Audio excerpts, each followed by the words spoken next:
is up, everybody? Welcome to another episode of Collecting Profit.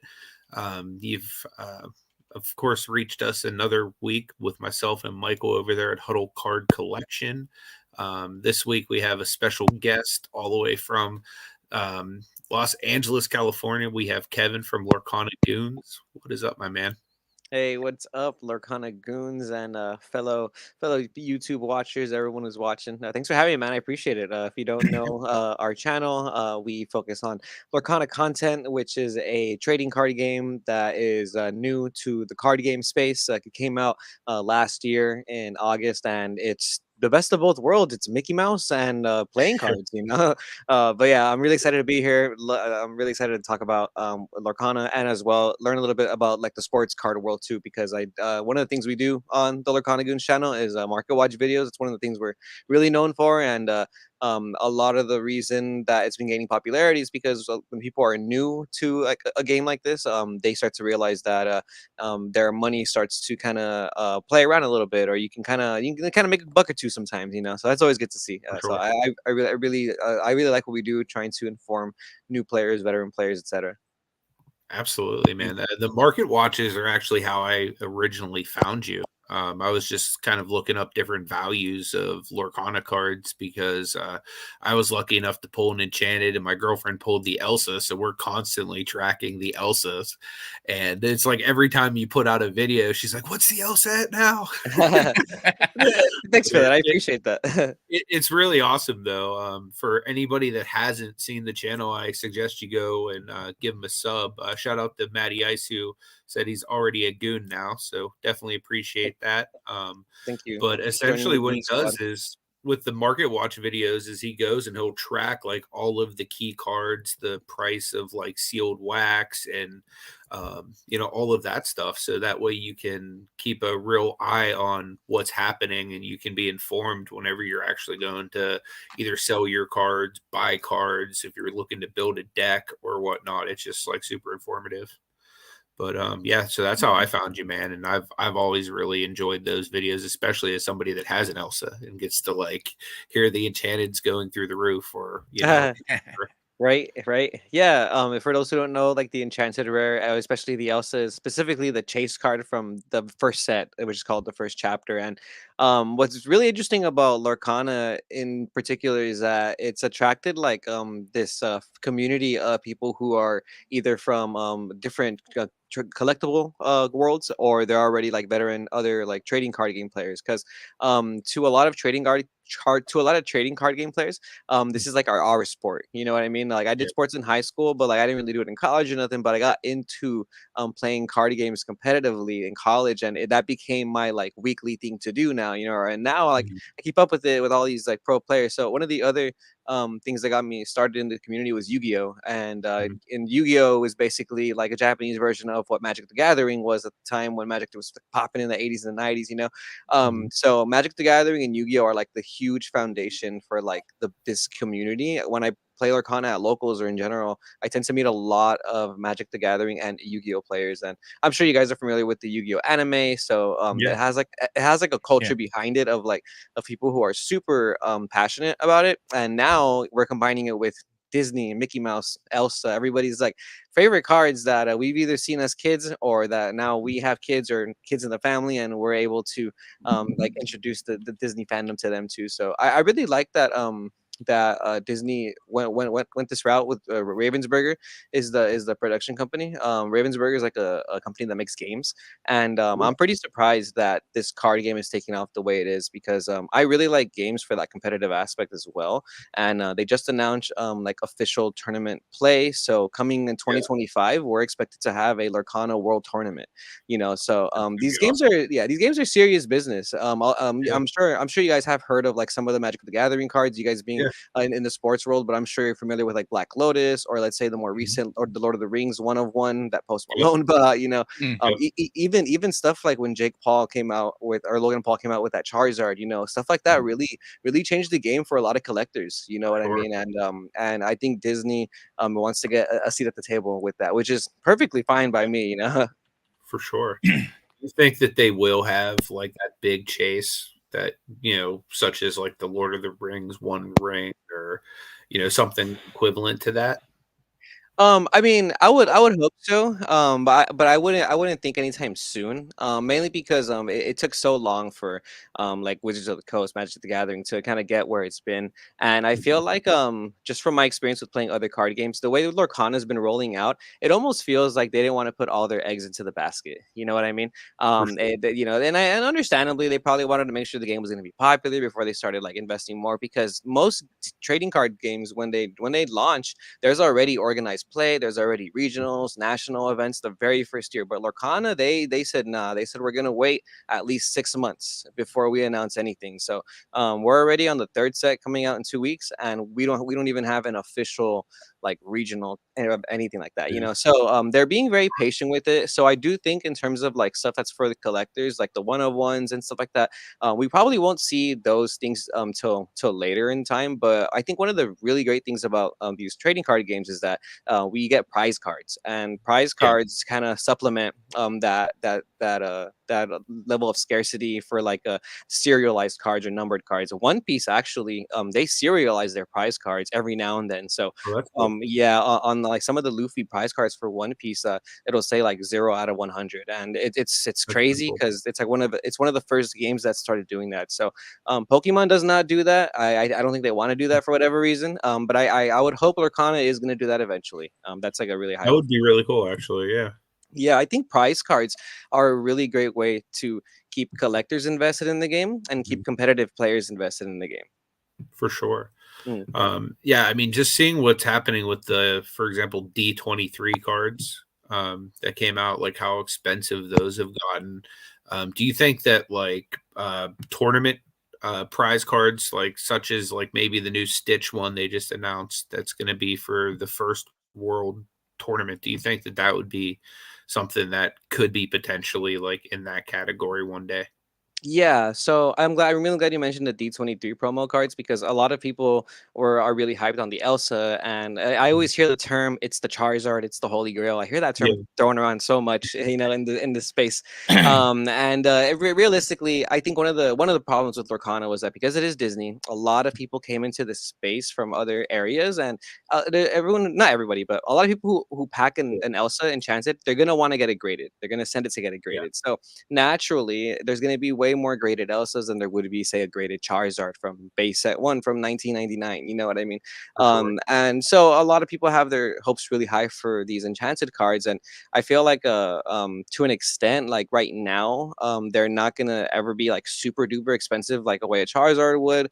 But like give it like years from now, and I do think that the enchanted cards are going to keep their value, especially that Elsa, especially because now players are starting to play with the enchantments in their deck just to show Yeah. off. But I've been telling people for the longest time that if you really want that kind of feeling of like a holy grail, or like that feeling of like mass collectability, the D23 promos are the way to go. A lot of people still don't know what they are, and the lore behind it is awesome. On D23 2 years ago, I think it was 2023, they dropped a bomb on the card game community, on the Disney community, because they just showed up to their convention, which is like a 3-day convention in California. Ravensburger set up this little stand, and they said, "Hey, line up, and for $10, you can get this little box of 6 cards, 6 promo cards that were Mhm. foil." And nobody really knew what it was. Nobody really cared. Some people, I talk to people on a regular basis that are like, "Yeah, man, I was at D23 because I'm a Disney fan," and I just ignored it. And literally now you can pull up any of the D23 promos, even raw, like a raw set of all those 6 cards is probably more than 10,000, I would say, around there. And then the Mickey, and the Mickey they were giving that day, they were giving them out like candy for free. They were just giving out to Yeah. everybody in line. It was Ravensburgers and Disney's first launch of Lorcana. They were really trying to get people like, hey, check this out. We're making a trading card game. And then, so that happened on Friday. By Saturday, Yeah. I had seen it already in my Twitter, on my Discord for like other card games. Like Disney's Yeah. launching a card game, and it's in California at D23. And I kind of didn't think so much of it. But one of my friends who's really into Disney, he hit me up on Discord, hit up everybody on Discord. He was like, "Hey, I'm gonna go to D23 tomorrow. Tickets are this much. I'm gonna go at 5 a.m. Who wants to go with me?" And I'm like, "I'm not gonna do that." But and looking back Yeah. on it, yeah, yeah, I probably should have gotten up at 5 a.m. that day because I didn't Yeah. really think I didn't think about it. There were no pictures or nothing. I didn't know what was going on. I just heard Disney trading card game, and I thought like, Yeah. and I know there's currently some. I think it's Spice Shorts. It's another other card game Mhm. that Yeah. has like Disney stuff in it, and I thought like, I don't really want to play a card game that's just gonna be Disney stills from movies. But Yeah. you start finding out information. It's the art. It has individual art. Independent artists and all this crazy stuff. Mhm. And yeah, obviously in hindsight, I wish I would have gone. But Yeah. that friend definitely still has at least a couple, like two of those. And my Nice. brother, my brother, I want to say a couple months after that happened, he learned about what it was and he bought them around like November. And I didn't even know that he was into it. He just kind of started Mhm. asking me like, "Hey, do you know what this is?" And I'm like, "Oh, I've heard of that." And then out of nowhere, it just comes in the mail, and I'm like, "Dude, you're crazy," But yeah, yeah. But because he Not bought crazy them, anymore. yeah, and exactly. But because he bought them, it got me thinking like, okay, if people like my brother who he doesn't play Yu-Gi-Oh, he just collects sports Mhm. cards. He has a couple. We're LA, we're Dodgers family, so Yeah. yeah, we have baseball cards and stuff. So he started looking really into this, and he actually bought a couple graded ones. And I was thinking like, okay, if this is reaching his news feed, and he doesn't even play Mhm. trading card games, this card game's going to be huge. You know what I Yeah. mean? Like I play card games like religiously, and like this, this is reaching his newsfeed, and he actually Yeah. already is like, dang, and the prices did kind of fluctuate like since then because there's a lot of hype on the first month. But man, like Mhm. the I think that is like one of the I would say like safer buys. You know what I mean? Because yeah, it's the official launch of Lorcana. There was there's an actual I forget the number, but there's actual data on how many were given out or how many were sold that day. Oh, that's cool. Yeah, and on top of that, they're the only first edition Lorcana cards, and this is like per what Ravensburger has expressed on their Mhm. Twitter. Ravensburger doesn't want to differentiate basically from first edition or non-first edition when they're Mhm. printing their product, for the sake of like being able to get to the players, which is understandable. But those six cards, they all have a little stamp on the bottom that says first on it, and I think Oh, okay. a lot of people who play card games from other or that come from other card games, they're kind of expecting Yeah. like, oh well, the first wave or the first chapter looks like this, and it has these like this color print, and it has this shape or something on the corners, and all this stuff to try and say that it's first edition. But Yeah. realistically, the only first edition cards are going to be the D23 promos, and yeah, it's such a cool story. I think it's such a cool story Yeah. the way they just dropped it on people, and they were just like, hey, yeah, look at this game we're dropping, and it was so cheap. And yeah, the collectability is awesome. A lot of people who are just Disney fans were able to get it and probably still have it or holding on to it. And I think that's cool too, because if you are like a Disney fan and you just happen to come across that and now you know what Lorcana is, like, yeah, that'll probably put your kid through college one day. That'll probably buy you a nice dinner or something like that. And I think that's dope. I'm very confident that Lorcana and the Ravensburger Disney, they know what they're doing. They've seen what they've done already with those promos, and they'll do it again. You know what I mean? They'll do something again like that. So it'll either probably be a prize card. D23 is happening again this year. It hasn't happened since then. So Mhm. I wanna assume they'll do something this year with promos. That would be But when great. you're talking about so just out of curiosity, as the value, the actual monetary value of these cards go up, what do people like yourself who play the game, how do you look at that card? I mean, if you're talking about playing it competitively, right? I mean, I'm Mhm, assuming mhm. an enchanted card. I know nothing about the game. Mhm. I've opened up 5 packs. I was like, "Ooh, Mickey Mouse, this is awesome." And Elsa, and I had a foil Elsa. I showed Anthony. I'm like, "Anthony, I got a foil Elsa." And he's like, "Yeah, it's not really the one, but it's a nice one." I'm like, "Well, Yeah. that sucks, but okay." You know, so if there's a as you have that value in that, and from that standpoint, what do competitive players like yourself do if that's a valuable card monetarily, but it's also a valuable card for the game? Oh What yeah, do like you how do guys you do? Yeah, so let's say for like the D23 promos, so like those, you can those cards, they have that specific stamp, but you can also pull them regularly from the packs. They're just not going to be shiny and they're not going to have that stamp on it, right? So if you're somebody who just wants to play the game on like a budget level, you can get all the cards you need, non-foil, even non-enchanted, right? But then there are those players who they pull an enchanted rare, like the enchanted Elsa, that $600 Elsa, Mhm. and let's say they need it for their deck, they'll just shove it in their deck and they'll play it. But normally you want to play with sleeves in your deck, and people will double sleeve it as well. But Oh, I wow. do, Yeah, but I do feel though that me personally, when I'm collecting cards, I definitely try to when I'm collecting like cards that I know I'm gonna keep long term. Like let's say that Elsa you pulled, that foil Elsa. Mhm. I think right now the foil Elsa value is probably like $40. I think in like 5 to 10 years, it's gonna be really hard to find a near mint foil Elsa from the first chapter. So like if you just hold that onto that, that's probably gonna be like $100, $200. I look back at a lot of Yu-Gi-Oh, Magic the Gathering cards that have been around since like the early 2000s, and because of the lack of printing, the certain rarity, or where they come from, they're in the like the $200 range, you know, and for good reason, because like competitive players like me, right? We're focused on playing the decks so we can go to locals and win more prizing, so we can pull these enchanted cards. And a lot of the times, competitive players, you know, they will, you know, I'll be honest with you, they'll call off work sometimes for these tournaments. You know, they'll miss a day, you know, and but you also want to win. Like you want to win so that Mhm. you can rationalize why you called off work that day. So if I'm playing a Yeah. tournament where I can win an Elsa for first place and it's 5 hours out of my day, you know, do I take those 5 hours out of my day, or do I clear, or do I gotta call the boss that day and say, hey, I'm sick today, you know, something.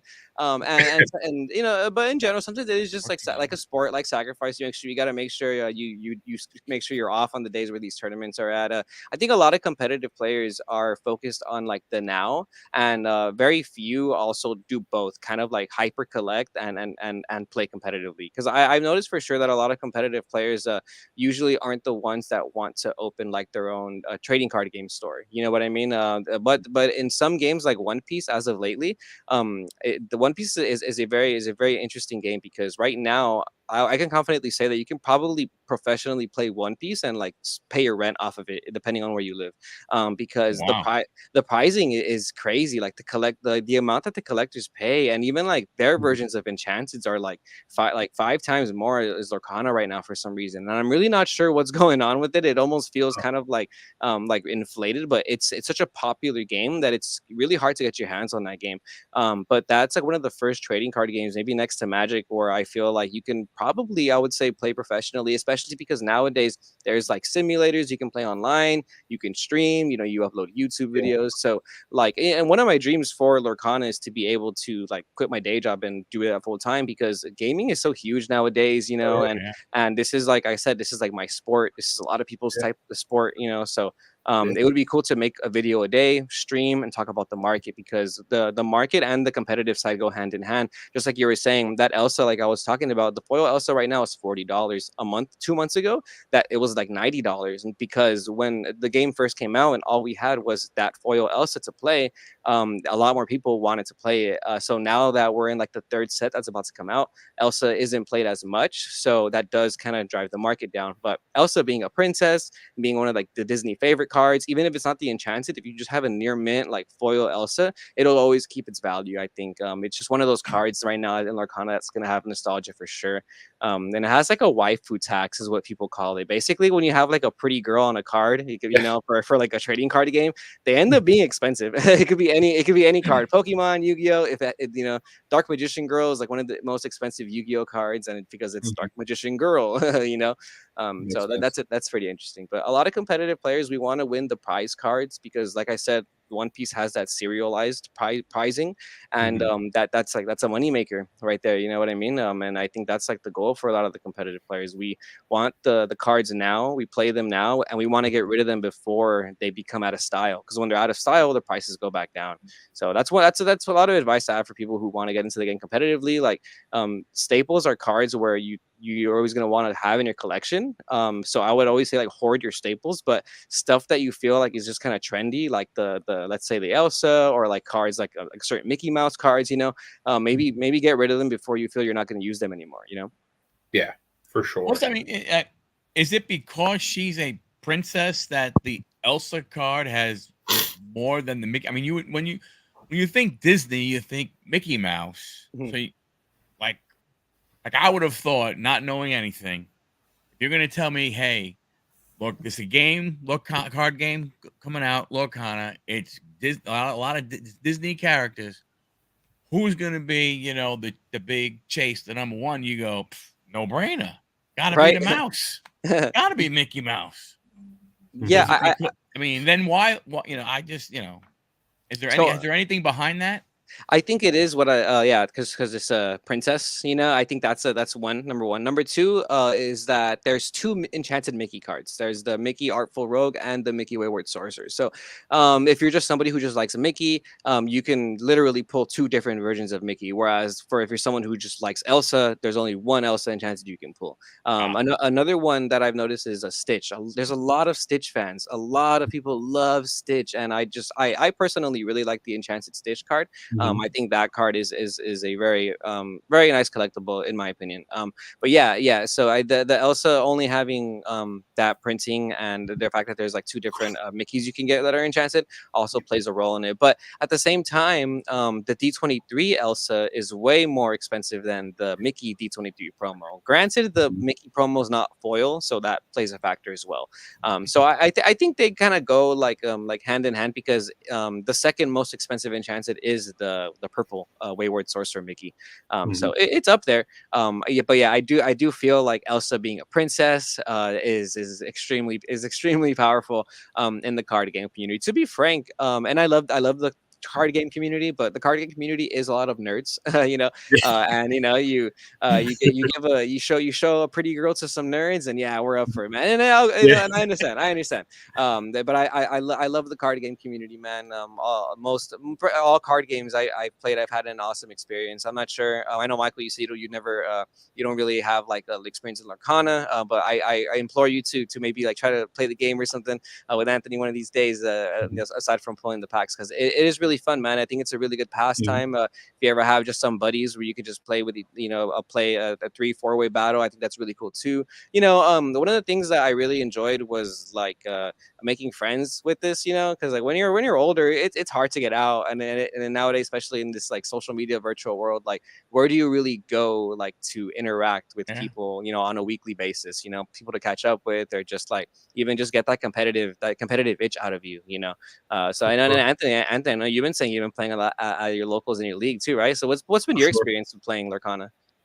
It's been awesome. Like, so back in the day, I used to play Pokemon competitively, so it was an easier transition for me. My girlfriend had zero experience with TCG, so when a Disney one came out and she showed interest, it was like, oh, we should do that together. You know what I mean? So there was a new local gaming shop that opened up in our town here, so he got some work on it, and it's like the rest is history. We were just basically hooked from like day one. It's like that first hit a crack and like couldn't get me off of it. Nice. But yeah, I mean it's been a lot of fun. That I think that's been the thing that I like the most about it is how fun it actually was to actually play the game. Mhm. And it's been fun to do with my girlfriend as like an activity that we can kind of both kind of enjoy and do together, and then being able to go and actually play, competitively, not only just with tournaments, but then they have like learn to play events, like where some of the local gaming stores will actually teach you, like if you don't know how to play the game. Like for example, my girlfriend didn't have the TCG background I did, so for her to go to like some of these learn to play events have been like huge, like for her learning to actually pilot her deck and like understand like what objective she wants to do. You know what I mean? Like, sometimes it's better to, do this instead of that, and like knowing the differences and stuff like that. So, some of that stuff's been really cool.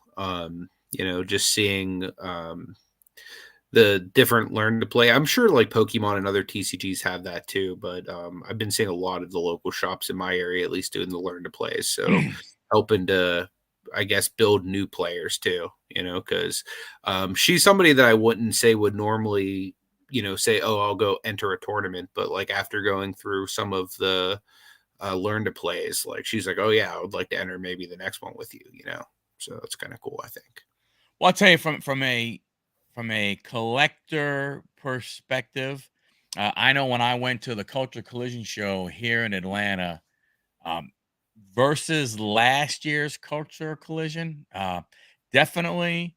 I mean, obviously, look, there was Lorcana there for the first time, but there was even a lot more Magic, Pokemon, Yu-Gi-Oh. There was a lot Mhm. more TCG stuff, um, throughout the show tables. I mean, you know, where, I mean, you remember, Anthony, I mean, it wasn't, there was not that, I mean, it was there last year, but I mean, it was spaced out, but I guarantee you would have had enough tables where you could have made, you know, almost one whole row in the center, you know, of all those gaming, you know, cards and stuff. So it's definitely from and I don't know if people were buying as to fill decks to play the game, or if they were buying more as collectability to, grade them or collect them. I don't know what people were doing, because I looked at the table and I went, wow, that stuff is really, really cool.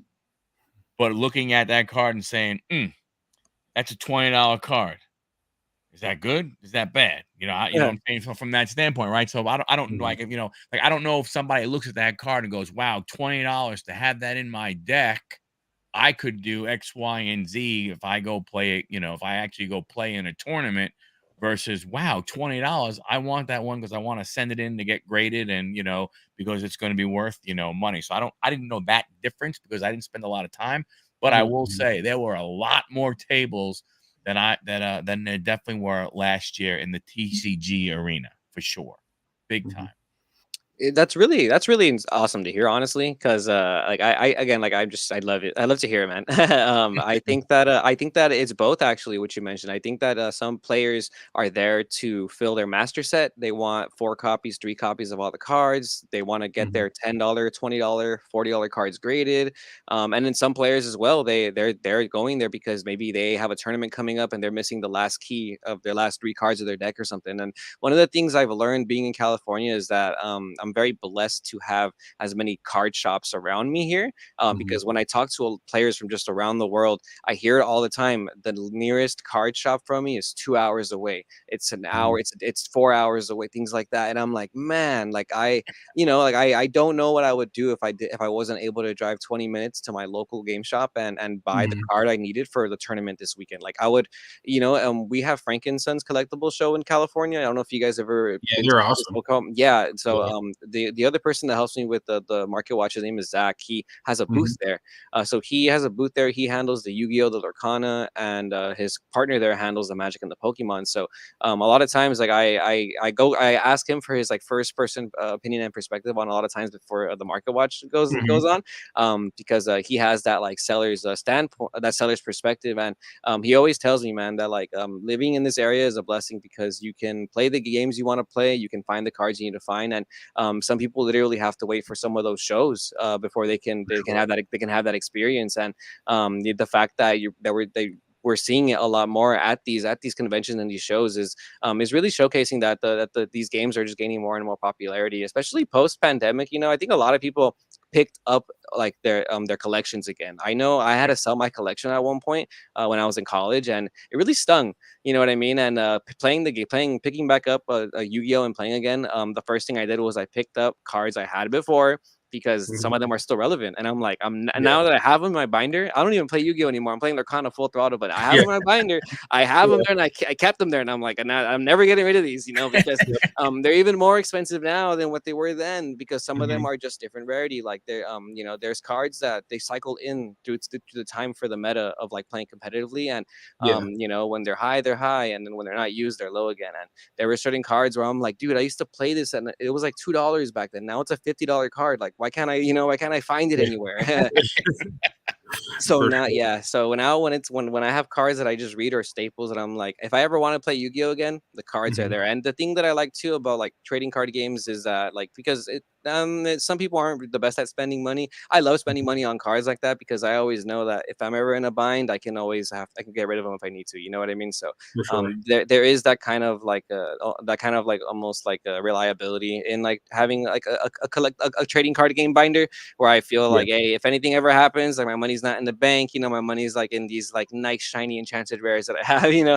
and not sure. all my money, obviously, but still, it's something why I've always felt like, over time, like, I've seen how the card games grow over time, so I know what's gonna happen. Yeah, absolutely. So it's always nice to know that if you ever get in a bind, you can always turn to a nice collectible and cash it out anytime. And knowing, like, where you probably bought some of them and where you cash out is probably going to be for a nice profit on some of these. Mhm. So that's cool. From a collector standpoint, like I said, from it's going to be interesting to see how the again, I look at things a little different from a value perspective. When you hear about, like you said in the beginning, oh, people are talking about the Elsa Charizard. I just wonder if, because people didn't realize what the Charizard would have been when it first came out, right? So the handling of the card is probably a lot different now when people go, hey, oh, this Elsa, this Mickey, these could be really valuable in 5-10 years.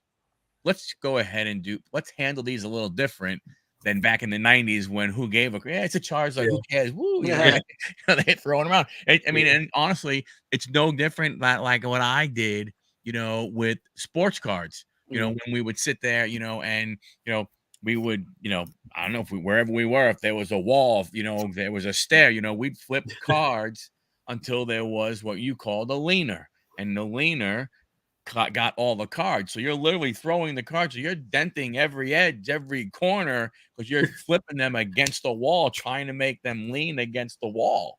Oh Right. yeah. So, I mean, you know what I mean? So yeah, I mean, gosh, if, you go back then, you're like, oh my gosh, I can't believe I was doing that with these cards. So I'm sure the handling now is a lot different than it would have been, or when Pokemon came out. I'm sure they're just a few mantles, no big deal, man. No, yeah, but you're My 100% dad tells right. me stories of the 52 mantles. He used to tell me stories. Oh, I can imagine. You're 100% right, and I tell people this all the time too, the same thing, because I not warn people, but I always tell people like the enchanted rares are great, but like you said, people are gonna handle them with care because we know better now, But I think the unique thing about trading card games is that when we have these big tournaments like that world tournament that's gonna happen eventually in 2025.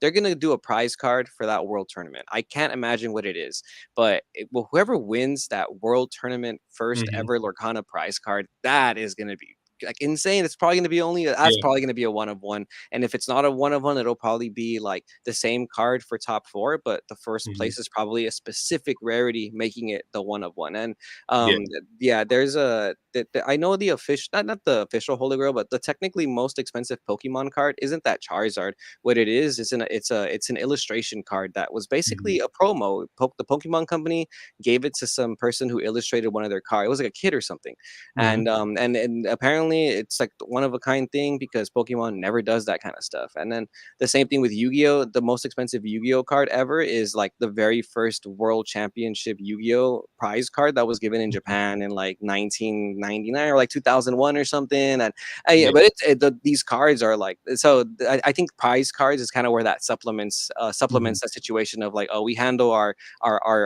chase cards with care now, but the prize cards, that's why I like competitive play, because you really have to be that person. You have to win the prize card, or you're going to be the person that wants to buy it. And I think a lot of people were sleeping on One Piece for a long time with the prize cards, because those prize cards shot up a lot. They have a serialized Luffy, and I wasn't keeping track of it like too much, but I just know that card is super expensive now, and it was in the $1,000 range at one point, and now I want to say it's getting close to like that $9,000 range, almost, maybe even like 6,000, between 6 and 9 somewhere. But it's just it's a lot. Yeah, it's jumping a lot. And again, nobody really knew where One Piece was going to go. It's another anime trading card game, but yeah, the collectability on that one is really high as well. Yeah, from what I understand, like I don't know a whole lot about One Piece, but isn't it a little bit more affordable to like buy and actually collect as well, compared to like some of the other like more mainstream TCGs or bigger ones? I thought so too, but as of recently, apparently it's still like getting bought out like at the Targets and like Oh, really? yeah. So the packs are definitely getting bought out. I know I know starter decks are easy to find now. Because for a while with Lorcana, I'm sure you remember when everybody's Target was getting scalped, and it was just this mess online. Everybody was being mean to each other. One Piece went through the same thing for I want to say One Piece went through it even longer longer than Lorcana. And really what was happening was that they couldn't meet the demand for the printing. And I think just recently they started meeting the demand for printing. But you know how we have the troves or like the gift sets for Yeah. Lorcana? One Piece has their own version of those, and those for sure get scalped. Those like I've never seen one in person because they always just and then Yeah. the scalping the whatever it's not that big a deal. Like people buy them and they just resell them for sure. And yeah, for they still do it now with the One Piece again now that it's hyped again. So it's been hard to find One Piece cards or to find it through distro access. For sure. Yeah, Yeah, I was gonna ask, do you find many places out your way are starting to carry singles of Lorcana or any of the like One Piece or any of the harder to find TCGs? Yeah, actually, for sure, I want to say there's at least like 3 or 4 locations in like the LA area that have Lorcana singles. If anybody's watching from the LA area, you can go to Project CCG. They have them. You can come down to where I host tournaments on Tuesdays and Fridays. We have Lorcana singles there. It's in Long Beach. It's going to be Pele Cards and Games, and there's another place called RWT Collective. They're in Culver City. They have Lorcana singles. A decent amount of people have you covered. What's like Los Angeles is really like wide, so like there's different like areas where people kind of play at. So there's like the vendors in each area, so you don't really have to like travel super far. And then same thing with One Piece too. It's pretty easy to find. Magic is easy to find. Pokemon, Yu-Gi-Oh. I think the only ones that are a little harder to find are a little bit the niche ones, which would probably be like Flesh and Blood and like Battle Spirit Saga. Those are a little bit more different, or even newer ones like the new Star Wars game that's coming out. Like I haven't really heard anybody who's talking about it over here in this area, but I'm pretty sure like if I were to talk to like the distributors or the owners, they would know. They would know what's up. People are really on it out here, is what I've noticed. That's interesting to hear Star Wars is getting one. I was wondering if they would eventually be included in like Lorcana or like Marvel properties or like any of the properties that Disney is like purchasing, or if they were going to just reserve it just for mainly their Disney Pixar type properties. Yeah, I'm not sure. I think it's probably just going to stick to Disney for now. They'll probably have to jump through some extra hoops to get like the Marvel characters or the Star For Wars sure. characters or something. In general, though, I think I think because we were talking about the collectability a little bit for some of Yeah. these Disney characters, like Star Wars would obviously like kick the collectability up. But when I think of like certain like intellectual properties that we do have the possibility for, there's so many things that, other than Mickey Mouse that we still haven't seen yet that we could see in some of these prize cards or some of these like Yeah. foil cards. The foil Mickey Brave Little Tailor is like $60 to $70 still. It's one of the cover cards for the first chapter packs, Yeah. but it's just a Mickey Mouse card and it's foil. It's not enchanted, but it's more expensive than most legendary foils that are actually played in the game right now. Mhm. And a lot. So a lot of legendary foils for sure are not being handled with care. I'll tell you that right now. A lot of people when the first chapter was like crashing, they just did not care at all about their cards. Like they were just getting rid of them, sending them in the mail like it was nothing. And now then you're gonna see a lot of the legendary foils like the Mickey Mouse, they'll go up in price eventually again. So I think anything that's gonna have like that kind of collectability, like characters like Mickey Mouse, or even like if we ever get like Kingdom Hearts, which is huge, people are Yeah. expecting that one, or stuff like that will be collectible as well. So yeah, I definitely think that even though people are handling like the cards with care now, there's always going to be that value of like having the cards that people didn't handle with care, because it is a card game that we play. So For we're sure. always like shuffling our cards, and yeah, I'll admit there's times where I'm shuffling my cards and I bend one and I'm Mm. like, oh my goodness, like Yeah. So I'm not the most careful person. I know it happens to other people too. Man, Yeah. you bring Star Wars and you have the Star Wars and the Disney nerds clash. Oh my gosh. Big battle. Yeah, big battle. What happens in Holy Galaxy's smokes. Edge, man? Holy smokes. Right? That is what happens at Disneyland up there. So, was there anything specifically that drew you to Lorcana specifically? Were you a Disney fan, like growing up, or anything like that? I wouldn't say any more than like other people in terms of like being like how much of a Disney fan I am. I mean, I've been to Disneyland a Mhm. couple times and I like it. I grew up with it. Mhm. And I have a niece who like I grew up, who she grew up in the house, and Mhm. she definitely grew up with like with Frozen and Yeah. taking her to Disney. So I do have a soft spot for Disney. So I was playing Yu-Gi-Oh before. That was like my initial game of choice.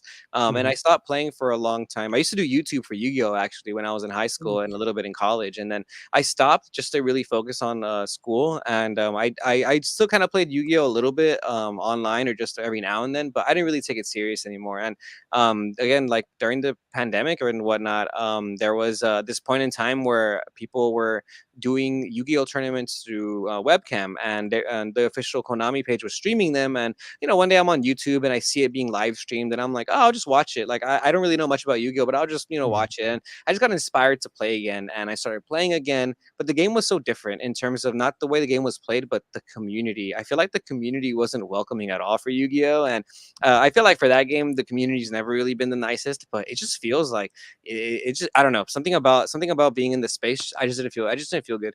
And it was around that same time where like my brother like just came home with like Lorcana cards one day, and I was Yeah. like, oh, what the heck is this game that I haven't heard of? Yeah. And I remember being so like almost relieved that I had like a different game to go to, because I had heard of One Piece, Mhm. but the only thing I'd ever heard of One Piece was it's impossible to find. And I'm just like, oh, Right. well, I don't want to worry about a game that's impossible to find. But ironically enough, right? Lorcana. Yeah.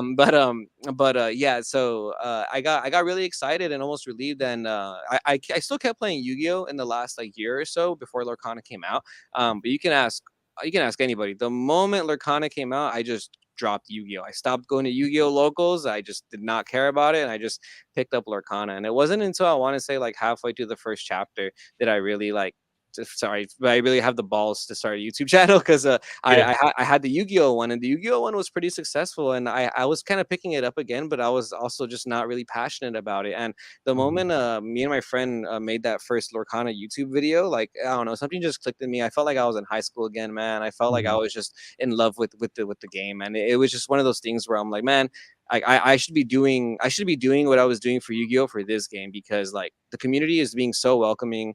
Like and this is a new space for people to learn, and I know a lot of people are going to come into this space, and they're going to have high expectations because it's Disney or it's a card game. They want to play with their friends, their family. They've never played a card game before. And I remember what it was like to learn how to play Yu-Gi-Oh, and I remember what it Mhm. was like to be like a sophomore in high school, and I don't have no money, but I'm trying to play these Yu-Gi-Oh decks, and there's these big ballers with $1,000 cards on the table, and Mhm. I'm just a little high schooler with like my starter deck. But Yeah. there was a lot of big homies that I had that were just really really generous, really humbling, and really really hospitable. They would let me borrow their decks, let me borrow their cards. They would teach me about the ins and outs of the community, Yu-Gi-Oh, what to do. And I've always told myself, like, if I can be that space for somebody, then I would love that. Okay. I have a rest in peace. I have a really good Yu-Gi-Oh friend, homie.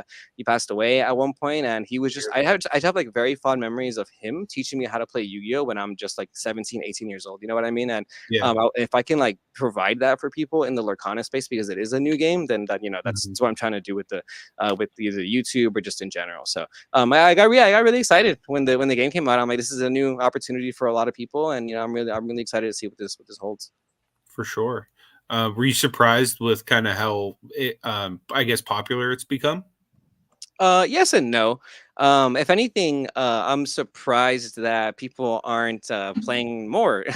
I mean, the only thing that I would want is for like the official tournaments and the regionals to really start up again, because I feel like more people would play. But every now and then when I go on like Twitch and I look at like Pixelborn, which is the online simulator, Yeah. I check like to see how many people are viewing. Every now and then I see like 100, 300 viewers on Twitch, and I'm like, wow, like that's really good, for an Yeah. unofficial client. That's pretty good. So I do get excited. I guess I am a little surprised, because I knew that some people were not gonna want to pick up the game because it's Mickey Mouse, and some Mhm. some people are just haters. A lot of people are like, oh well, my game is the best game because my game does this, and or my game was the first game, or they just make stuff up, and it's like it's not really about that. And one of the cool things that I've learned to do is to be able to play multiple games. Mhm. I've learned lately that I don't have to just play Lorcana. I can still play Yu-Gi-Oh if I want for fun. Or I can Mhm. still play like Pokemon for fun, which is what games are about, man. They're really about fun. And so I always try to remind myself that.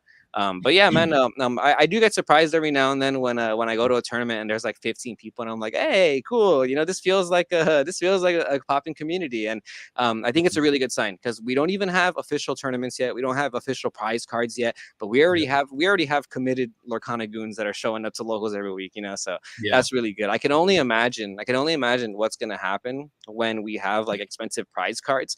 There's gonna be people coming out of the woodwork, bro. There's gonna be people who have never picked up a Lorcana deck. They've only played online, and all of a sudden they're spending all their money because they want to go win this Stitch. I want to win the Stitch. I know everybody wants to win that Stitch. So Absolutely. yeah, that's good. That's gonna be a really good time. So I'm really excited for that. Especially with it being the first ever prize card for the first ever world champion. That's got to be a big deal. Even if it's not the card one day, it's going to be one of them, I'd imagine. Yeah.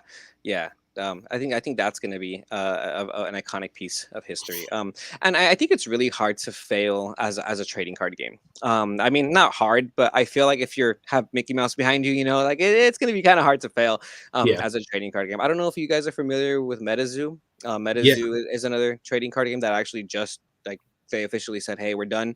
And they have like a whole like bad rep behind them, unfortunately. And it's like a whole weird crypto bro story. I don't even know the details, but you know what I mean? I feel like that they kind of didn't handle everything they needed to, right? And looking at the way that was handled, I feel like Lorcana is in an entirely different direction. So I'm very grateful that we're not in that kind of space the way MetaZoo was, because even from the jump, I felt like I heard that MetaZoo was like not a good, I guess, like investment for, I want to say, like local game stores. A lot of people were like were asked like to pick up the game, and people were just like, no, we're not going to carry it, because they were afraid to carry it, and for good reason. It came with a lot of empty promises, and that kind of sucks. So Lorcana hasn't done that. I think Lorcana has taken very safe steps, like I mentioned. They released the product, they wanted to see how it did. There was so much demand, so they printed an immense amount, and even with the amount that have been printed, we're still seeing $600 Elsa. So I think that's I think that's great. I think that's great for sure. So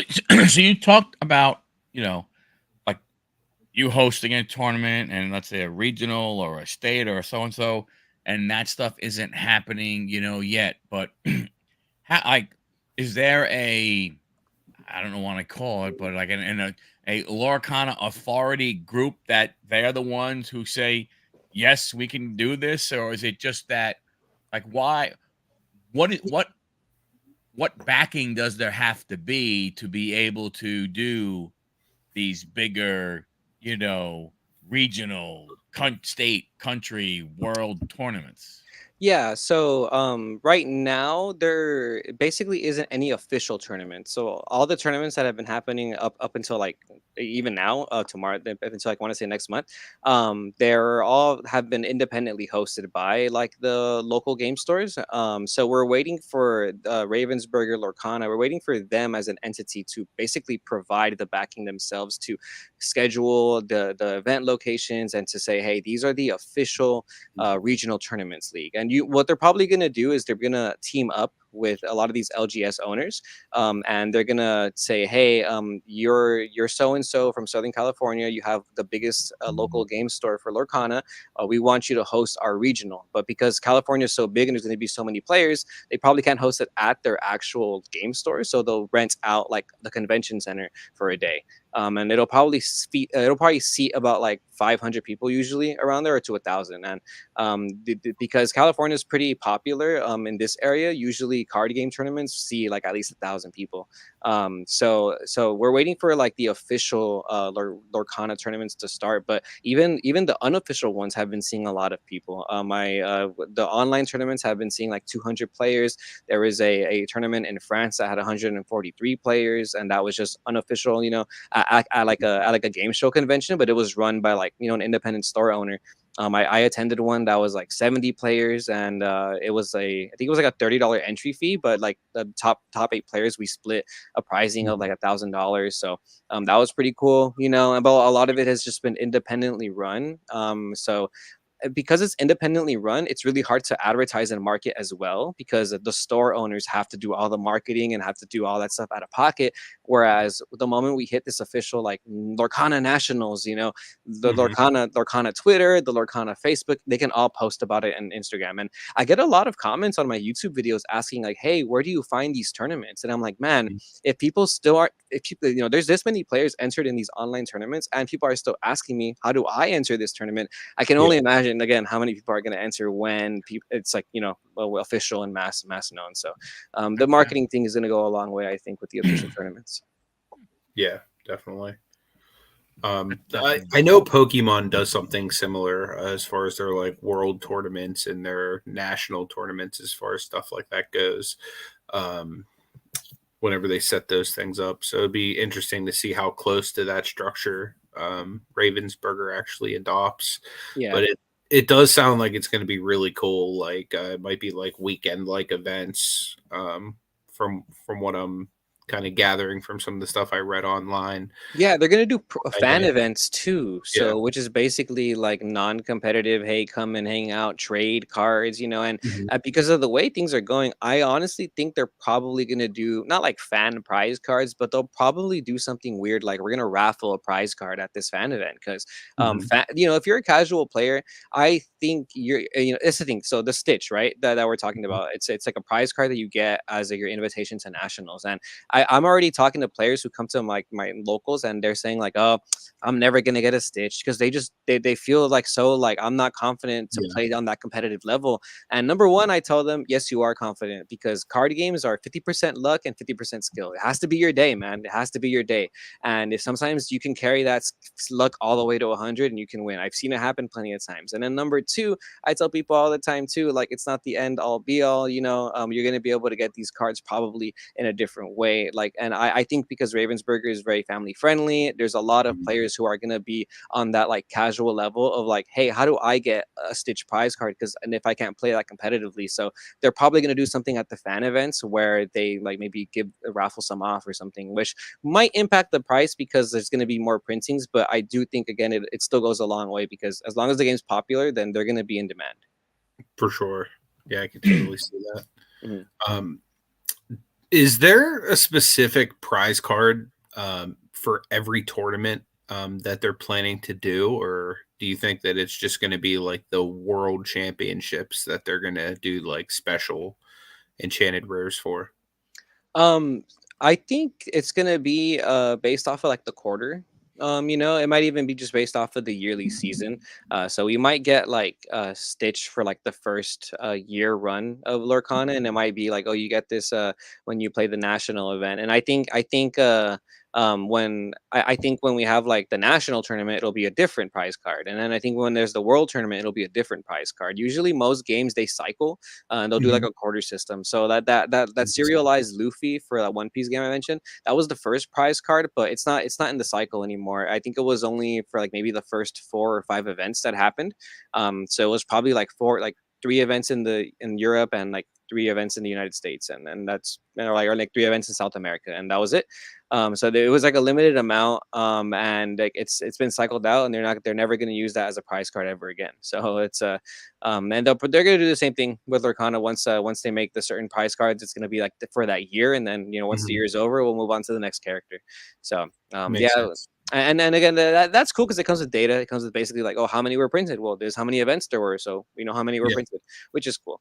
One of the things, Yu-Gi-Oh does the same thing. The problem with Yu-Gi-Oh though is that their prize cards are just weird. Yu-Gi-Oh prize cards feel like they're AI generated. They're just nothing. They're not related to the anime. They have zero collectability. They're not related to competitive play. You can't play them in competitive play. Whereas Lorcana already, the Enchanted, the prize cards, all these cards, they have high collectability because they're cool Disney characters, and Yeah, most of them, like the Rockstar Stitch, you know, they're gonna have meta capabilities too. So for sure. it's gonna come with that, and like I'm very confident that this is gonna have like weight in the competitive scene for sure. That's awesome. Mhm. It's really cool to hear. Um, Michael, from a new perspective, Mhm. what questions would you have on, I guess like how to value like the cards that you just got? Yeah, I guess that's what I'm. when you're looking at and you go, and if you're able to find, some, me, like I said, the game, I don't know.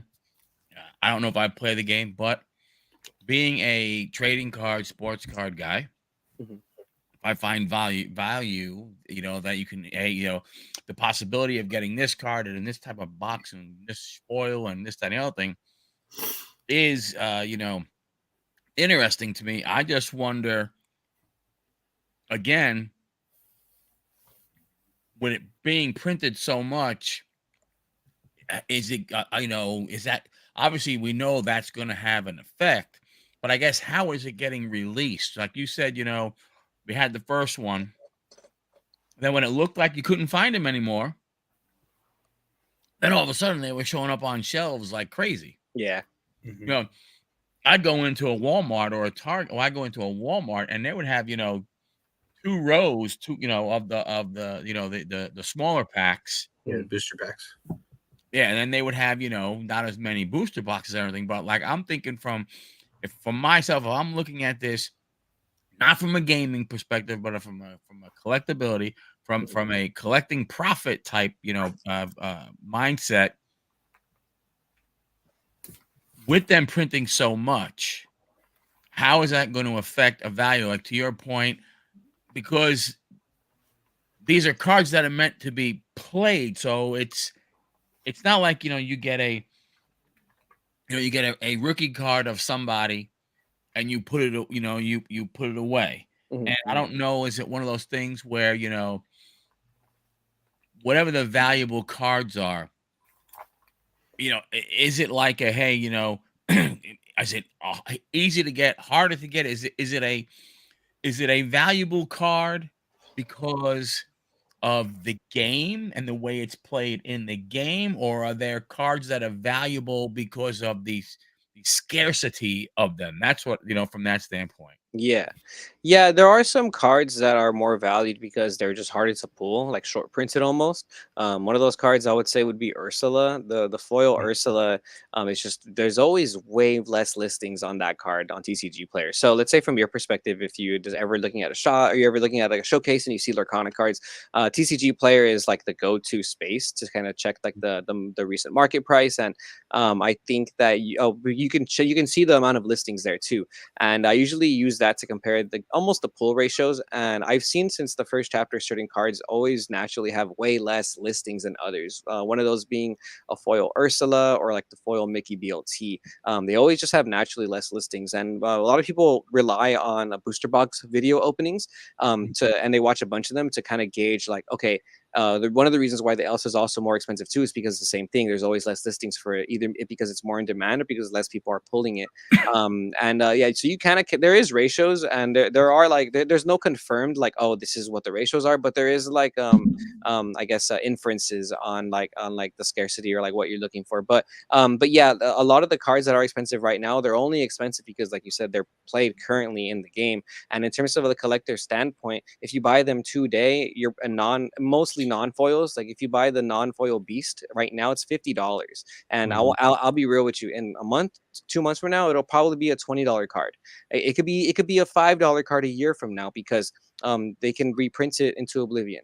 But one of the interesting things is that the cold foil versions of these cards tend to maintain their value way more, because they're significantly harder to pull, and because there's so many people who play them in their deck instead of just putting it away in their binder. Right. There's way less that are in near mint condition. So if you are a collector and you wait 10 years from now to start looking for these cold foil beasts, you're gonna pay way more than what you would pay a month from now when the market drops. The market's gonna drop again for the cards that are popular right now, because people are gonna sell them because they need to get the new cards. All the competitive players want to get rid of their stuff because they need to play the new decks. And but from the collector's standpoint, I think when you see that happening, that's like the time to buy the cold foil versions. I don't like buying non-foils in Lorcana, because I've noticed that the non-foils for sure, they're way easier to pull. But foil legendaries, or just foil cards in general, they're really scarce. And they're really popular, man. In general, a lot of foils, not even just legendaries, I think they're undervalued, dude. People ask me for uncommon foils and rare foils all the time, and I look up the price and I'm like, this shouldn't be $1, bro. Like, this took me dang near 20 minutes to find in my bulk. There's no way Yeah. this should be $1. Like, you know what? Yeah, you know what I mean. Like, Yeah. you don't pull them. You just don't pull foils. And Yeah. and I think that's going to be a big part of it. I think Lorcana has a competitive player base and a collector's player base where other games don't. I don't really know many Yu-Gi-Oh players or any One Piece players that are very passionate about collecting their master set. But boy, Yeah. howdy, I've met so many Lorcana players that are collecting their master set very proudly to do so Yeah. also. So that's one of the things too. So yeah, when players are I think if you want to, I guess, just pick up some cards on the side, if you ever run into Lorcana cards, I would strongly recommend looking into cold foils and cold foil legendaries. And if you ever see a card that like Elsa or something, and like that's like a green light, I think, to keep a cold foil legendary, you know. But yeah, but we'll just wait for the market to fall a little bit, because there's always hype with the competitive play and the meta scene. Right. But there's plenty cards that are not played right now that I think are really valuable in the future. Like, for a while, that Mickey BLT I was talking about, when all the reprints came out, that card was selling for $20 as a cold foil, and I was just buying them left and right, because I'm like, there's no way these are $20. You know, there's no way this is a $20 foil. Like, this is the cover card. You guys are just worried. Everyone's just scared. And then everybody wants chapter 2, and you know, everybody was playing with their foil Mickeys and their foil Elsas and their foil dragons this format, and they're all going to be light played. They're all going to be moderately played. They're all going to be dinged on the side. Not many people are going to have like the foil Maleficent dragon in near mint condition. So I think collecting the cards in foil is the way to go if you're gonna like pick up Lorcana cards on that level. Yeah, makes a lot of sense. Just from what I've seen in a lot of the market watch videos, I've seen, like, you know, you'll mention, hey, this card is like only like within $5 of the cold foil price. So at that point, you might as well get the cold foil. And then like a month later, you'll be like, do you remember when I said this was like $5 from the other price? And then it's like double, you know what I mean? So Yeah. it's cool that I have seen kind of those gaps increase with some of those foil values as well.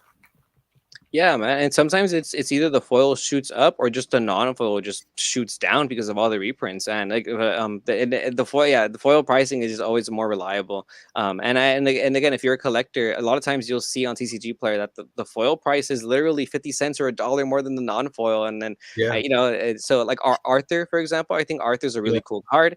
Or Arthur right now is like $5 for the non-foil. So I think if you're like a meta player, buy your play sets of Arthur right now, because whenever that card becomes good again, you're going to feel bad having to pay $20 each for them. But if you're a collector, even better. Arthurs are like $7 right now. That card was like $30 in the foil for a foil when it was super popular.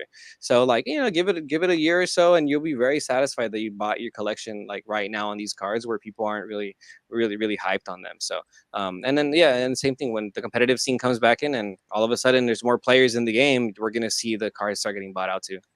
Definitely. I could definitely see that happening. Excuse me. Yeah, it's interesting to see from, like I said, from more of a collector's perspective, you know, from someone looking at value and stuff like that.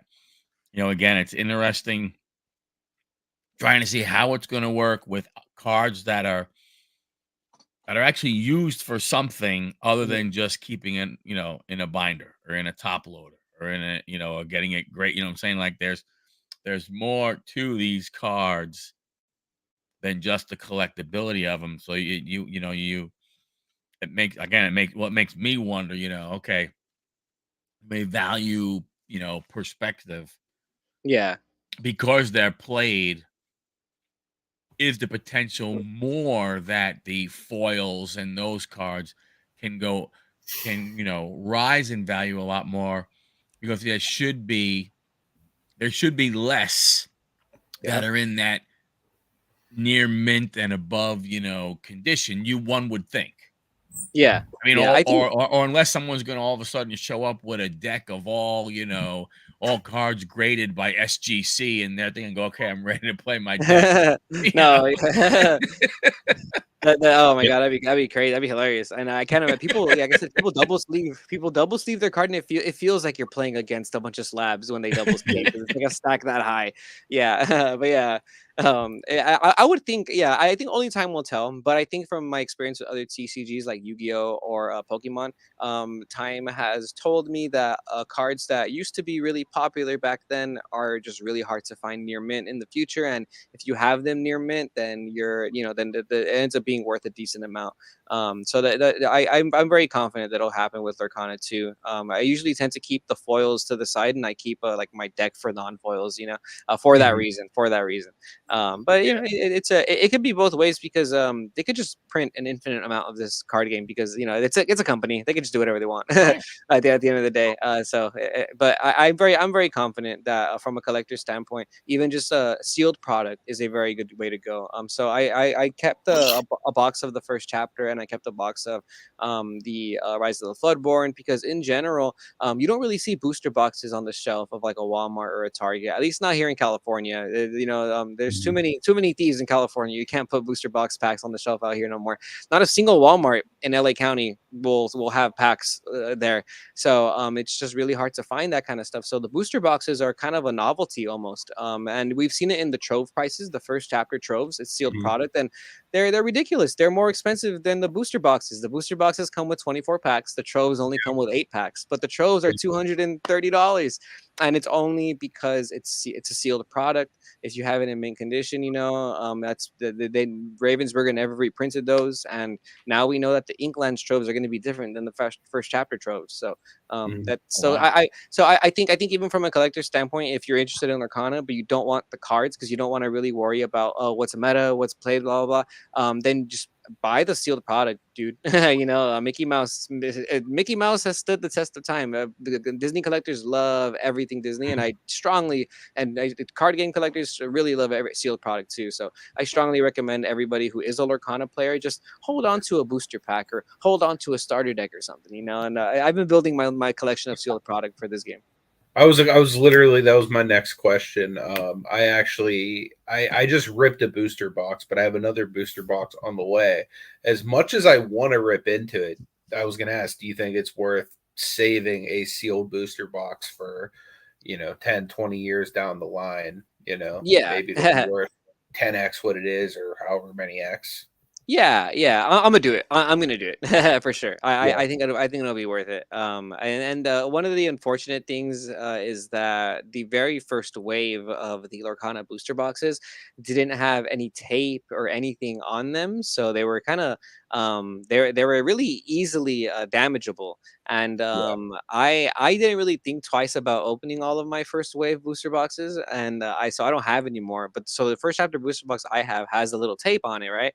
Yeah. But I was low key thinking like, man, I kind of messed up. I feel like I should have kept the one without the tape, even though it was flimsy. A Yeah. lot of people were saying like, oh no, that one's not worth keeping because you can manipulate the packs in it. But looking back on it, I'm thinking like, there's no way to take off this tape from this booster box without it being obvious. So that means Yeah. that first wave booster box is going to be, you're going to be able to tell like this is the first wave of Lorcana, whether or Yeah. not but the packs are manipulated. So I have a cousin who also got into, he doesn't do any of this. He's just heard about the hype and he bought a box set, but he bought a little plastic case for it and he kept it in there and he just has it in his room. Oh, And nice. so he's the only person I know personally that has like a first wave booster box that does not have the tape on it.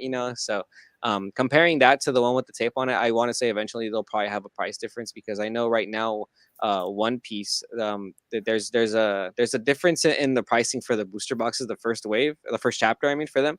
Mhm. And the only difference is the one of the bottoms is blue and one of them is white, and it's just that's their way of telling if it's first edition or not.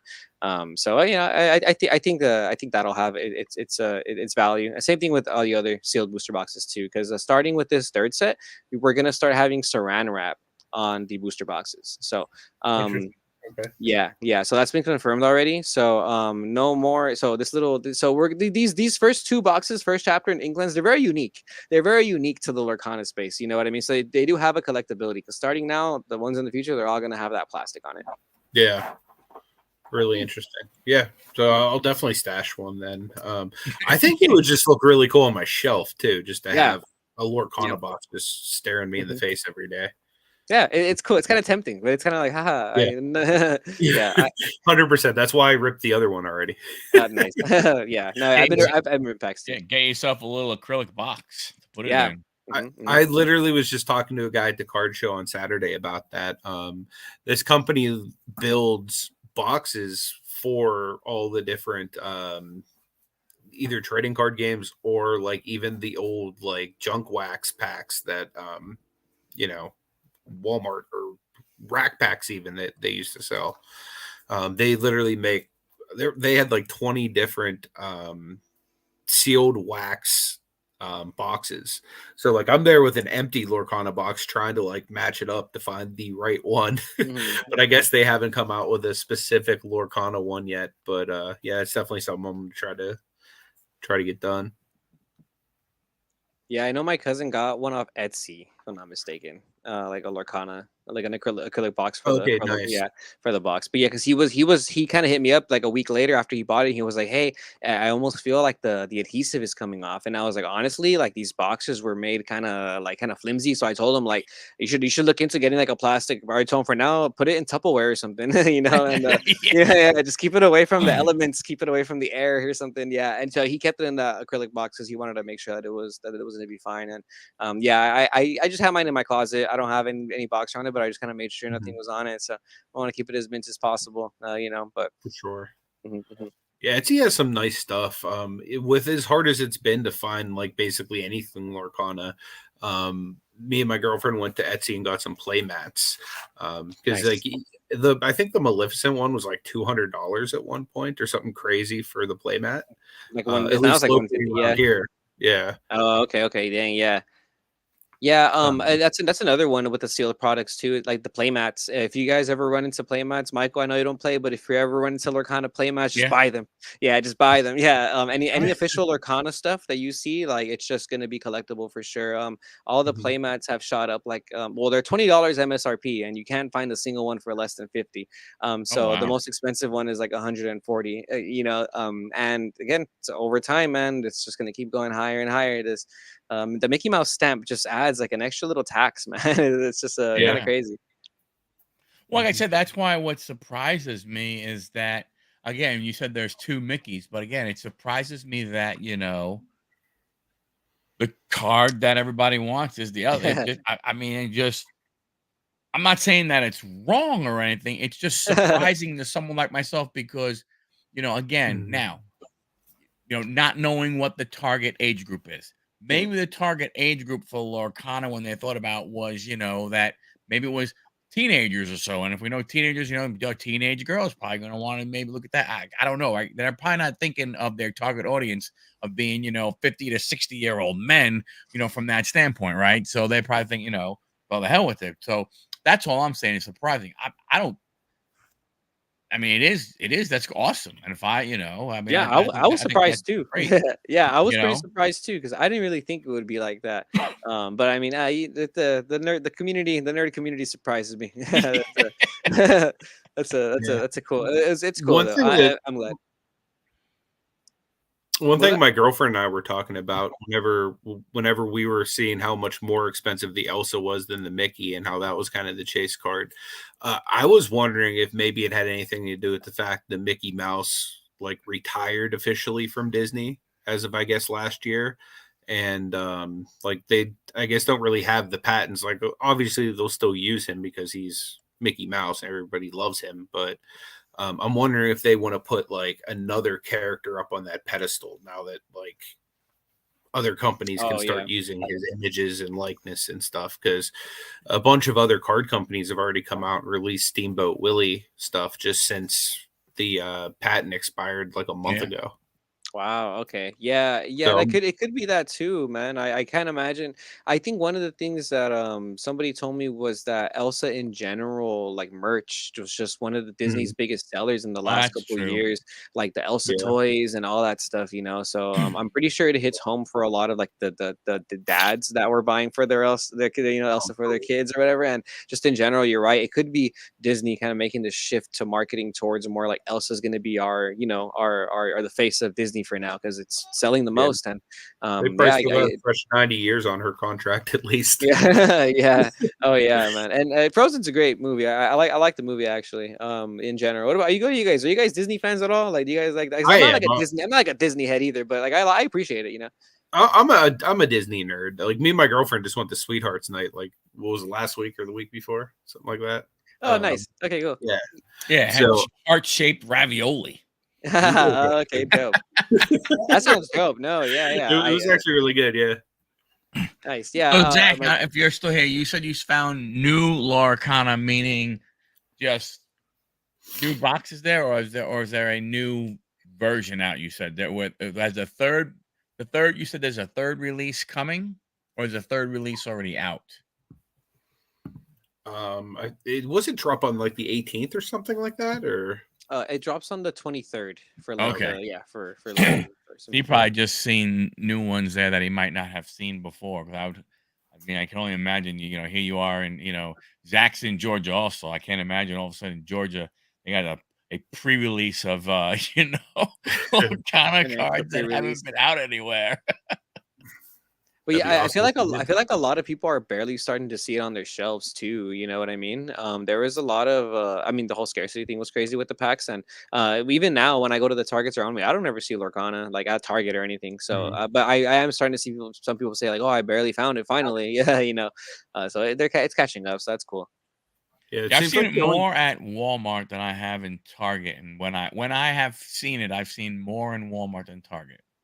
The only place I've seen that full box in Target, that long box that they have. Yeah, I've seen those, like one or two of those together. Whereas in Target's best case I've ever seen is it on on the peg hook thing.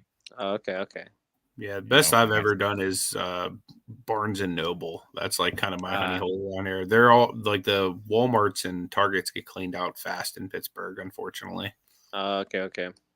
But the Barnes and Nobles, I think, limit you to like 2 packs. So I can normally go in there with my girlfriend and we can get about 4 packs. And yeah, didn't it also come from a pack from Barnes and Noble? It did, yeah. Like it was like a $5.99 pack, and that's what I like about Lorcana, because in the sports card realm, like you're not going anywhere and buying a $5 pack and hitting anything on par with Elsa ever. Heck no. Okay.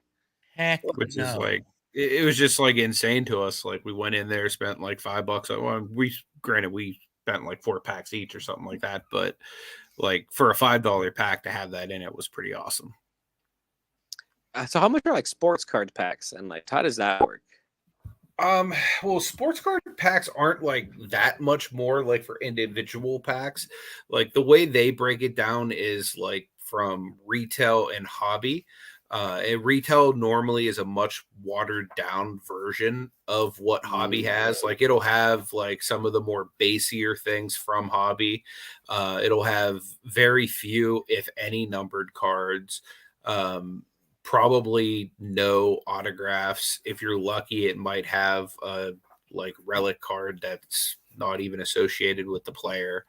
So it's basically like a lower end entry point for collectors to get in cheap, or for like kids for the most part. Okay. So that's really their retail model at this point. A few years ago, it was a lot easier to hit bigger cards. But over the last couple of years, they've like even come out and said, yeah, like as far as like Prism, we're not going to put autographs in our blaster boxes anymore, and then the blaster box prices go up, so it's like, it's just a lot harder, in my opinion, like as of at least out of retail, to hit those big hits in the sports realm. Well, yeah, I mean, we've seen that the product type hits, you're not going, I mean, it is going to be, I don't know if there's something more than super rare. I mean, but that to find that in a blaster bot, like it would. The truth of the matter is, and they've said before, like, if you find something that is like considered like some of the upper level of the product hits, and if it ended up in like in a blaster box of certain ones, football, basketball, that type of stuff, it's a mistake. A mistake was made that got in the box because they typically. They don't do that. You can't again, you have a better shot at going and getting that the Elsa or the Mickey, you know, out of a Lorcana pack, out of going to Walmart, Target, than you would, you know, the second or third level product cards out of a blaster box if you went there. I mean, that's recent. Back, you know, a few years back, you could hit the bigger cards, but when the hype went ahead and hit so hard, all of a sudden that started going down and down and down. And now it's like if you go into your Walmart, like you know, you said they don't really have the cards or everything, you know, but if you were to go, you know, someplace where they're not worried about them being stolen and everything, it is nothing to go ahead and go see now 16 feet of sports cards, shelves loaded, you know, in some of the Walmarts. Whereas, you know, a few years ago, Lorcana, you know, the sports cards were the same way as Lorcana. If you weren't there when the rep was there putting them on the shelf, you were done. You didn't have a shot. You know, from that standpoint. Yeah. You know, but yeah, that's like the big difference that, you know, you see between the two. And that's why I could see. Well, I was thinking about from the collector or you know, I mean, look, there are people that are going to collect. They're Disney people. They're going to collect cards, the cool cards, so on and so forth. There's going to be other people that are going to hunt them down because if I can buy a $5 pack, an $8 pack, and pull something that's $30, $40, $50, bam, you're right. So those group of people. That's why I'm wondering, as if people start to find out more that the valuable cards are in a plain old pack. Like you don't have to buy something special, not the prize cards, stuff like that. But I mean the actual cards that you used that you would get in the deck. It wouldn't surprise me if you start to see some of that stuff, you know, maybe move more from a collector person, not necessarily the person who is into Lorcana, who knows that market from that standpoint. You know, at least in my perspective, that's what I think. Yeah. Because I know I will look at it different now. When I go and I look at it, I'm like, well, you know, let me see, you know, if I see a whole bunch there, it might be worth picking up, you know, one or two, just because you never know. Yeah, that's how they get. That's how they get you. That's how they get. That's how it starts. Yeah, that's exactly how, you know, how it starts. You know, for a lot of the people in, you know, that tune in, watch our show and stuff like that, a lot of them more on the collector, you know, flipper side. You know, I don't want to say investor because I don't think, you know, we don't, you know, in a Lorcana, you could become a little bit more of you know, you're hunting for the cards could be a little more investor like because you have the ability to get a higher dollar card, whereas when you're going out in the retail market, you're really looking for those maybe, you know, those cards you might be able to sell for $5-10 that help you recoup the price of the $40 blaster box that you bought. Right? You know what I'm saying? So you have to sell a lot more cards out of a blaster box to break even, you know, because of the lack of better words, you know, lack of stuff you're going to get in it. Right? You know, you're going to get more crap than you are good stuff out of, you know, from that standpoint. Yeah, and it feels that way too with Lorcana packs. Because I've had my shared days where I buy like 5 packs and I'm like, this was terrible, you know. So that happens that way too. But no, I get. Well, when you buy them though, you have but when you buy them though, you have the ability to get those to a player. Yeah. You know what I'm saying? Whereas they move faster. Right. Whereas when you get a basketball card of a guy that nobody knows about, you know, because he's the guy who's the 13th player on a 12-man roster, right? Or if you get that offensive lineman in football, you really can't. You go, okay, great, right? But you get those cards, you can still pass those on to people who somebody try and build a deck to be able to play the game and so on and so forth, right? So for you, what they may not be hits to you, but because they're playing cards, they still have a value somewhere else. Whereas, you know, where you know, and the truth is, you know, this card right here, which is Anthony Volpe, and it's a rookie card, right? That's cool right now, as long as he does well. Yeah. He goes ahead and gets injured or he sucks. Right? No, So, yeah. I get what you're saying. You know I sorry to interrupt you, but it just reminds me so much of what something my friend would say. I have this friend who runs an Instagram page called Financialism. He just tries to get people to like know how to use their finances right. He's really into investing, but not like playing the market like a casino. Like he's into safe investing, and he buys a lot of index funds. So he calls it very safe investing. But one of the things he does also is he buys card games, and he buys certain either like Pokemon cards or Lorcana cards. And he somebody asked him once on his Instagram, like, "Hey, why do you buy Pokemon cards instead of, let's say, sports cards or something?" And one of his first responses was, "Well, Charizard can never get injured.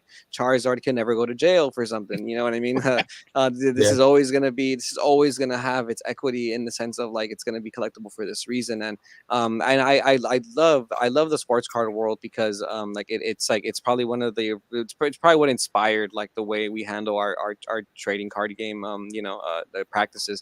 So like I'm always gonna have respect for it. I just feel like for like you mentioned for trading card games, yeah, there is that almost a taste of investing because these cards have value. But one of the things that I think a lot of players misinterpret is like the word investing, because a lot of people think like, oh, I can buy these trading cards like really cheap and then they're gonna go up and I'm gonna make money. But really, it's about the other way you said it. Like you buy packs and sometimes you pull a good card, but sometimes you just pull like a stack of bulk. You know what I mean? Yeah. Nonsense. But Yep. but when I take all of this with me to the shop to locals because every now and then somebody asks me for four of these cards and they get to be $1 each for no, and these are penny cards, you know. Yeah. And if you're Yeah. looking at it from a percentage, that's like 1,000% increase. A penny to $1, that's crazy. And if I could do that 20 times a day, you know, for a month, that's my rent, you know. Yeah. And I have friends who, you know, I went to college, and I have friends who didn't go to college instead and decided to go for cards, and they're Mhm. making way more money than I am. And you know, but now I'm learning. But now I'm learning how to and I really want to turn this lifestyle into like my life. You know what I mean? I want to,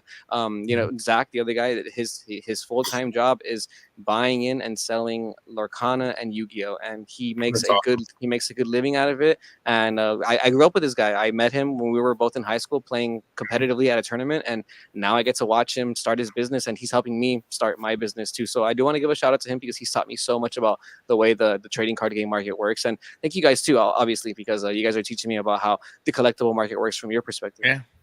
Yeah.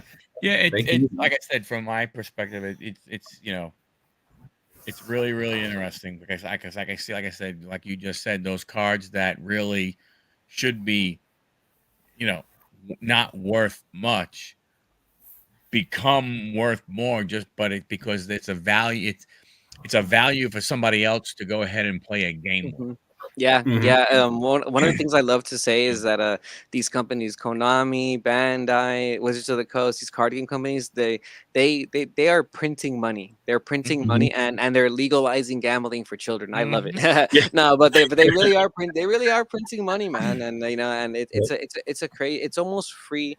And I implore like anybody who just has an interest in this type of collectability card games to just, you know, do your due diligence and like you know, to take a second to probably to look into it, because you know, it's a great opportunity. And I think we live in an amazing time right now where we can do stuff like this, man. Like, you know, we live in an amazing time where the consumers want to buy games, and we can make a living off of that. And I think Yep. that's amazing, and I'm going to try and do what I can with it, you know. That's awesome. Absolutely.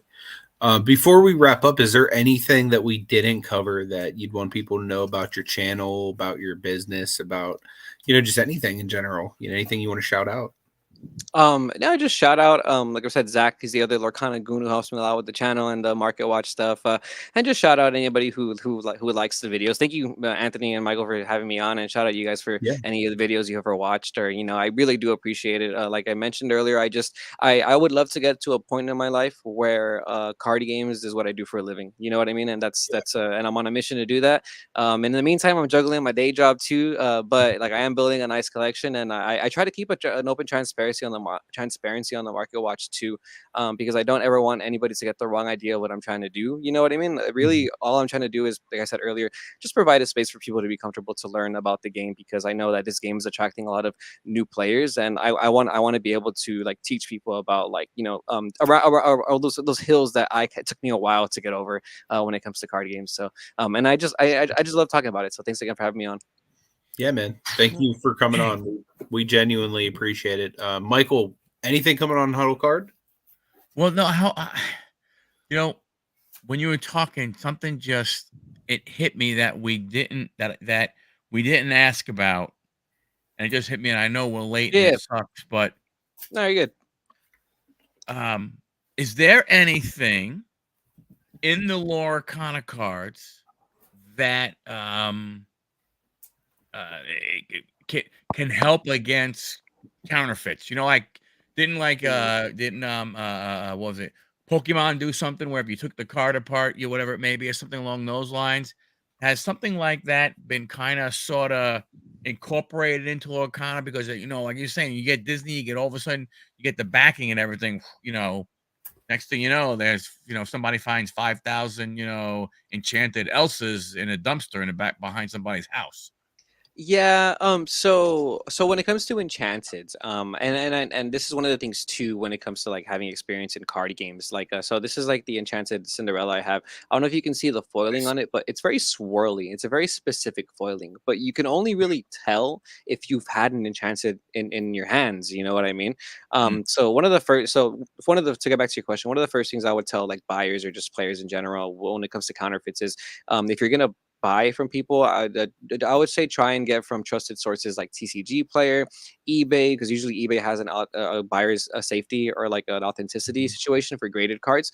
I would really, if you're gonna buy like enchanted rares and stuff like that, unless you know what you're looking for, I would stay away from OfferUp. I would use stuff like OfferUp for sealed product all day. You'll find really good deals on there. But when it comes to like counterfeit cards, when it comes to like cards, I would really stick to like maybe like secure online sales or like go to your local game store and trust them, because usually people from the local game store community will be able to tell the difference between fake cards and non-fake cards because they handle the cards every day, so they'll be able mm, to tell just by feeling it if it's legit or not. But I'll be real with you, the unfortunate thing about Lorcana is the when Ravensburger printed the first chapter and Into the Inklands, they were printing it into demand at such a rush that there's color issues within a lot of the same cards. There's cutting issues, and I've opened up like box back to back, and cards look different.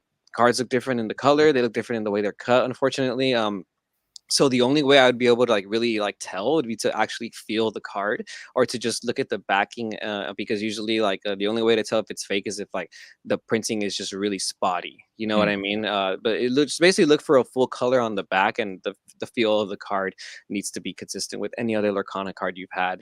But so if you are buying like collectability stuff for the enchanted, like I would probably try and go through an online seller. I did have somebody in my Discord unfortunately get a fake enchanted through TCG Player. I think it was through TCG Player. Yeah. And they put it in our Discord. They asked us for our opinion. We let them know like, hey, this is probably what you should do. And they took the steps. They reached out to the buyer. The buyer apologized. They had no clue. Sent it back. Got the refund on the money. And it happens unfortunately because like you're saying, yeah, with the whole Disney thing being around, a lot of people are trying to take others for suckers, which sucks. And there are some local game store owners who have never seen Lorcana cards, so maybe they're just buying the cards in thinking this is how it is. But Yeah. yeah, I think doing some due diligence on just the card you're looking for specifically. There's a lot of YouTube videos of people who are packing the cards themselves. There's tons of pictures on Facebook and Instagram of the card. So I would say just make sure you know what you're looking for. Cool. Cool. Thank you. All right. Yeah, that was great information, man. I appreciate that. So do you have anything coming up this week, Michael? You doing a rip and ship this week? We'll probably do rip and ship tomorrow night.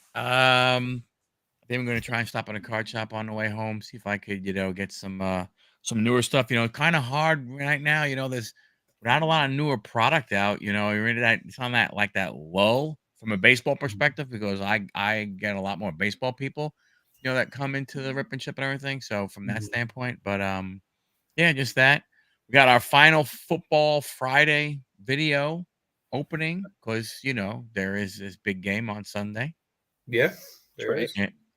So I have that and just trying to shore up some more guests for next week and the next following weeks and everything to have on, man. All the good stuff.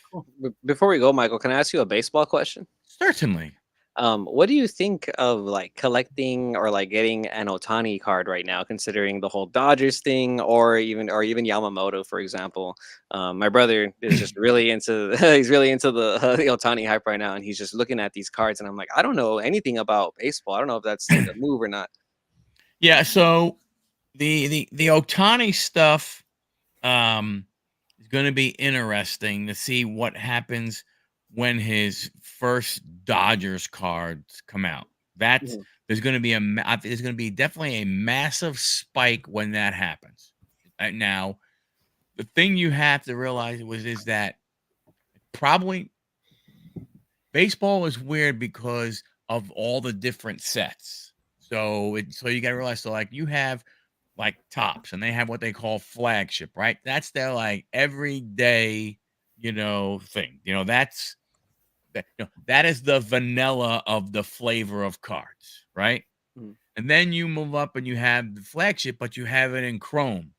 Now all of a sudden they've added some chocolate chips to it, right? So it changes the flavor. So it all depends. So as the different brands come out, or different, not brands, but the different, Tops Chrome, Stadium Club, Definitive, all that kind of stuff, Mhm. the prices are gonna go. They're gonna start and they're gonna go up because the other stuff is gonna get more rare.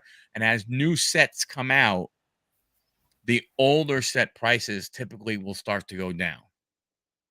Right. So if he wants to get Otani in the Dodger uniform, don't be first. Don't get out on the market first, because that's when you're going to pay the most money Ah, okay, okay. because of the hype. Yeah. Because you think about it, right? All of a sudden, oh my gosh, Shohei Otani, Dodgers uniform. Wow. Prices. Then all of a sudden, all right, Shohei Otani is in a Dodgers uniform. Okay. And then it will go ahead and it'll start to come down. So Yeah. when they hit the market, tell him, from a Dodgers perspective, you guys being Dodgers fans, don't jump into the deep end of the pool in the beginning. Wait, and then slowly walk your way in from the other side, because then the prices will become more reasonable. Ah, okay, okay. Makes sense. And then, Yeah. like I'm saying, when a new set comes out, don't be first to Mhm. jump in, because it's always going to be the most expensive. Ah, okay, okay. That standpoint. Mhm. So you have to take that perspective of it, from especially from a baseball, because baseball has a lot. Tops has a lot of baseball sets, Mhm. whereas in basketball and football they do, but they go from like medium high price to like, oh my gosh, this is ridiculous. $6,000 for a box of 10 cards. Whereas in baseball, he'll get a better deal if he waits a little bit, as different sets come out. Yeah, it's That's kind how. of the difference, like between getting pre-order cards or not getting the pre-order cards, and then just getting them after the set releases. Like if, say, like flagship comes out and he waits till like the next series that comes out to grab it, those first flagship cards will have already dropped in price. Yeah, yeah, Ah, okay, okay. Just Cool. yeah, like like the pre-order prices would, like Yeah. after like the set's out for a while. Okay, okay. yeah. Yeah. So like Dom was saying, his first card will probably be a Bowman card. Yep. Like for instance, Topps just released something that they called Luminaries, and they're Mhm. all numbered cards. They're autographed, everything like that. But it's $399, Sheesh. one card, Yeah. one Yeah, yeah, one yeah. card, and It's a random card you get. oh yeah, you don't know That's what you're getting. that's crazy. You could get a Derek Jeter numbered to 15 on card auto, or you could go ahead and get, I don't know, play, whoever, JD Martinez, numbered auto card. You pay $400 and you pull a JD Martinez. I don't care if it's, to 15 of, 5 of 15. You didn't make your money back on that card. Oh man. Yeah, even JD Martinez is upset about that one. Yeah, I know. But yeah, so definitely, like Dom says, there's Topps has so many different levels. Just when they first hit the market, if he's going to overpay, if he buys in the beginning, Okay. patience is the key. Nice. Very, very hard, because you're going to see them. You're going to be like, oh my gosh, I'm going to miss out. He's not going to miss out. And here's another reason why. There's talk that on Topps for Series 1 2024, there are over 1 million cards printed for each player, a base card, not a fancy card, just a normal everyday card. There's over 1 million, supposed to be over 1 million of each one printed. He'll lose out. He will have plenty of opportunity to buy the card. Just give it some time. Got it.